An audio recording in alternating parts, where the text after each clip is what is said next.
Hello everybody, my name is Memo, this is my channel FancyMemo. Welcome back to my channel and welcome to This Week 2021. It is Music Nerd's favorite time of year where we get to talk about our least favorite and our favorite music of the year, even though no one asked. And that's exactly what I'm going to do this week. Every day this week I will be talking about my least and favorite music of the year, starting with this video, which is my 10 worst songs of the year. Then I'll be talking about the 10 worst albums of the year. After that, top 50 songs of the year. After that, I will be talking about my top 15 EPs of the year. Then we get to 10 honorable mentions. Those are albums that didn't make my top 50 list, which is what I'm going to end off the week with, my top 50 albums of the year list. So yeah, please subscribe if you don't want to miss anything. I'll appreciate it. And please check out my socials. Check out my Instagram, Twitter, TikTok. I've been having a lot of fun there. But yeah, without further ado, let's get into the top 10 worst songs of the year. This year has been pretty good in regards to the quality of music, but of course I can still find some horrible music, and I'll be talking about some of them right now. But before I do, we're gonna make a little history by doing my first ever dishonorable mention. This is a song that could have easily been in the top 10 list, but I have this unwritten rule where every song or album or EP that I listen to and put on a list has to be on every streaming service, whether it's on Spotify, Apple Music, YouTube, wherever. It has to be as attainable as possible. And this song was attainable. It was on all platforms, and the song is called 4.0 by Sami Brielle. But the thing is, the song is so bad, a lot of people called her out for it, and I think it got to the point where she got rid of the song on all streaming platforms. You can find it on YouTube, but it's not from her. Someone else uploaded it. To me, that alone is pretty funny. But yeah, not a fan. Sami Brielle, if you don't know, is a TikToker. She's kind of known for her fast talking. So I guess since she talks fast, she thought she could rap, and that's what she attempted on 4.0. And she ended up sounding like a dying mouse doing her best Nicki Minaj impression. It was squeaky, obnoxious, it was awful. And to make matters worse, the lyrics on this song is atrocious. It's essentially about her having a 4.0 while looking attractive in her eyes. And she says this in like the most pretentious way possible. She literally thinks she's smarter than everybody because she has a 4.0. My middle school sister has a 4.0. It means nothing. But in her eyes, she thinks she's top dog when really she's just another influencer who clout chase but really has nothing to offer to the world. And in a couple of years, she's gonna be forgotten like the other dime a dozen influencers. So yeah, that's just my honorable mention. Let's actually get into the top 10 list. And we're gonna start off with a song that blew off on TikTok. At number 10, I've got Masked Wolf with Astronaut in the Ocean. I don't like this song. It annoys me a lot. I think TikTok is part of the reason why it annoys me a lot, because essentially how it was used on TikTok, it was basically a Rickroll 2.0, but instead of the Rick Astley song, which is actually kind of decent, we got this rap track from an Australian rapper who is a decent rapper, like technically, but lyrically it's corny. Every time I hear this song now, because of TikTok, it annoys me. As soon as I listen to it, I just immediately do an eye roll because it bothers me. It really does. Number 9 on the list goes to YB and Nahmir with Soul Train. This song got memed to the ground for obvious reasons. This is an atrocious attempt to auto-crooning. YB and Nahmir using auto-tune in like the most horrific way. Songs like this is the reason why people don't respect autotune, which autotune could be used in a creative and artistic way, but Nahmir decided to not do that. Instead, he basically threw up random words,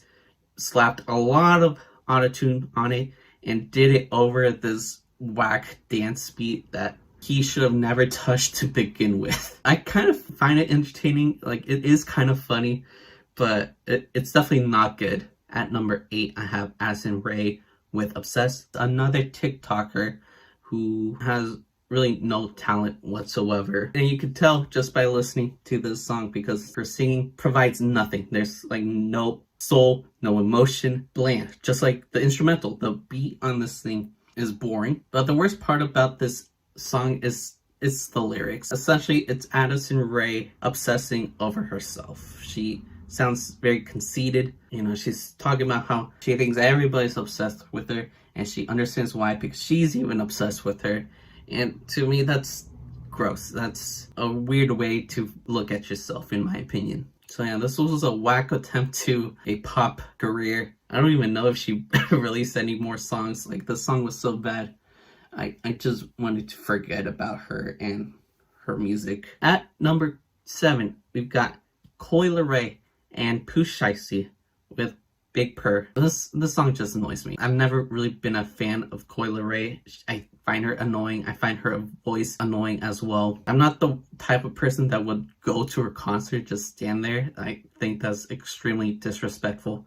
A waste of money. That's just overhating, but you know, it's hard to want to support her when she makes songs like this, where her high-pitched vocals is just too much for me. And Pooh Shiesty, who has the worst rapper name of all time, he provides nothing as well. His voice is so whack. Like, I hate it. I hate his voice as much as I hate Leray's voice. It's not a link up I was looking forward to, and it's something that I will probably not listen to ever again. At number 6, I got Iggy Azalea and Tyga with Sip It. So when you get one of the worst rappers of all time and link them with another one of the worst rappers of all time, of course you're gonna get a song that's so bad. Like, we could go into the lyrics or the production, which is all pretty garbage, but I think the worst part about this song is just the flow that they both use. And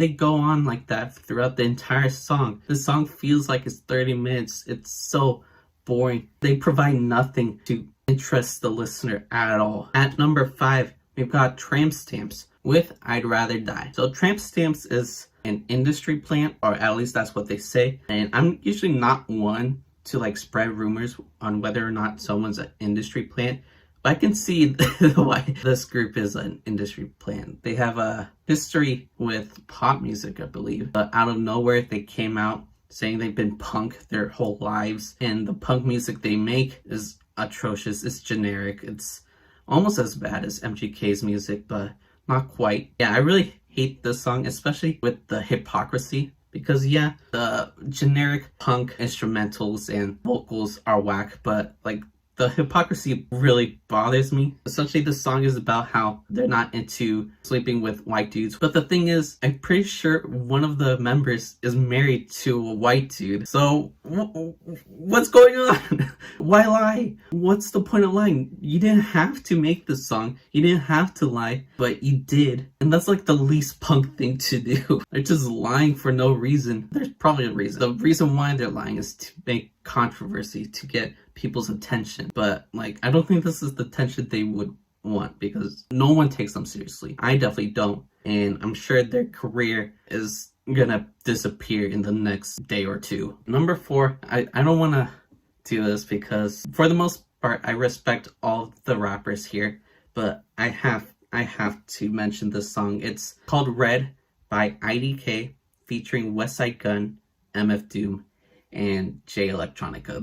This one hurts to put on the list, but it deserves to be on this list. On paper, this should be a pretty good song. Not a huge Westside Gunn fan, but you know, I don't mind a feature from him. IDK has been growing on me for a while. Electronica is dope, and I love MF Doom. He's one of my favorite rappers of all time. So on paper, this should be great, but every decision they made was like the wrong decision. First of all, Westside Gunn was like barely on this thing. He was just on the intro and he barely said anything. And I kind of would have liked more. And then IDK comes in doing his worst Kanye impression, I guess. He sounds like he's trying so hard to be Kanye, but no one can be Kanye but Kanye. One of the most disrespectful things I think they did was not give Doom a verse. Instead, they picked out like 2 lines and just placed it in and called it a hook. I don't think it was meant to be a hook, but they used it as a hook. and they try to surround everything around this, but it does not work. They should have given Doom a verse, especially since Jay Electronica's verse is so bad. They should have replaced it with MF Doom. Jay Electronica is out here just spewing anti-vaccine lines. What? Really? Are you serious? And it's sad to me that a great rapper like him has that mentality. It's very disappointing. And I almost forgot, the beat is atrocious. There's like this Mickey Mouse vocal playing every 2 seconds, and it's atrocious. I hate it. I hate it all. MF Doom deserved more time. Westside Gunn deserved more time. IDK, what are you doing? Jay Electronica, get out of here with those whack bars. It's a mess. It's unfortunate. Sidetrack though.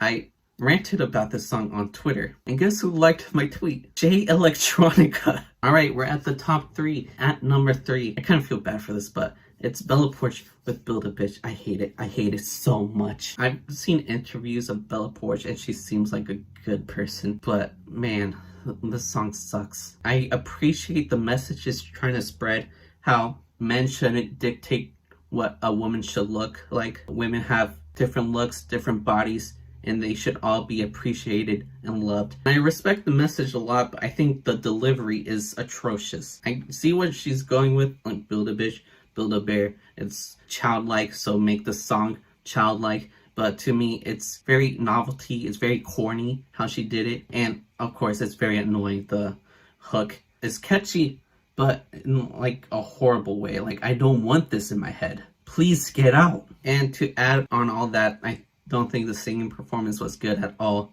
It was very monotone, and she showed off her singing ability a lot better on her other song, so she can sing, but she didn't display that at all on this track. So yeah, very bad, not gonna lie, but I wish her the best. All right, number 2 goes to Drake, Future, and Young Thug for Way Too Sexy. What's going on? This is really the hit that blew off of Certified Lover Boy. I do not like that album, but there are definitely better tracks than this. Way Too Sexy is one of the most cringiest songs I've heard this year. The I'm Too Sexy sample is so corny, so tacky. The song itself is very novelty. Utilizing the corny song for a trap song about a bunch of dads thinking they're sexy is just a horrible idea. Like, who co-signed this? If you're into that, good for you, but I'm not. The rapping here, boring. The beat is by far one of the worst beats of the year. The beat alone is the reason why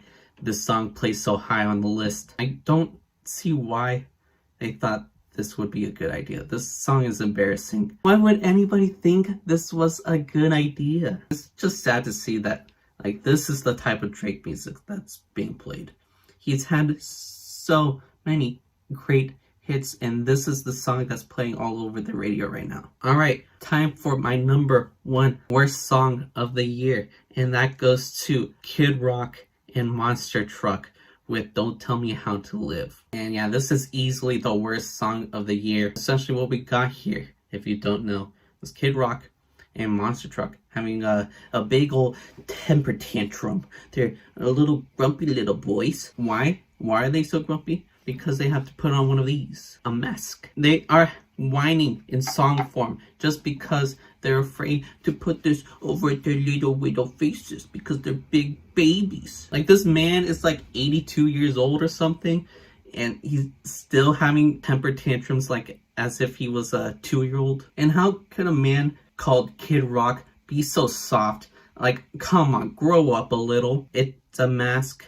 It's not gonna kill you. I know people with this mentality don't have the brain span to understand or comprehend science or logic, but this does help you. Kid Rock is trying his best on rapping about things that he thinks liberals would be offended by, but in actuality, he's basically talking about everything he's offended by, whining about little things that aren't a big deal. And he's doing this over a Ford truck song commercial. Shout out Monster Truck. You know, I would have loved that name if I was 5, but you know, I grew up. So shout out Kid Rock and Monster Truck. If you don't want to get vaccinated or don't want to put on a mask, good for you. I don't care. If you get COVID and die, I literally do not care. Your choice, I guess. Darwinism, natural selection. But yeah, that's it. That's my 10 worst songs of the year list.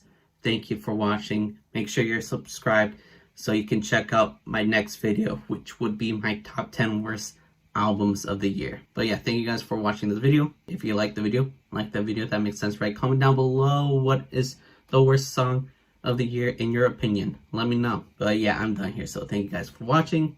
I love you guys. Goodbye.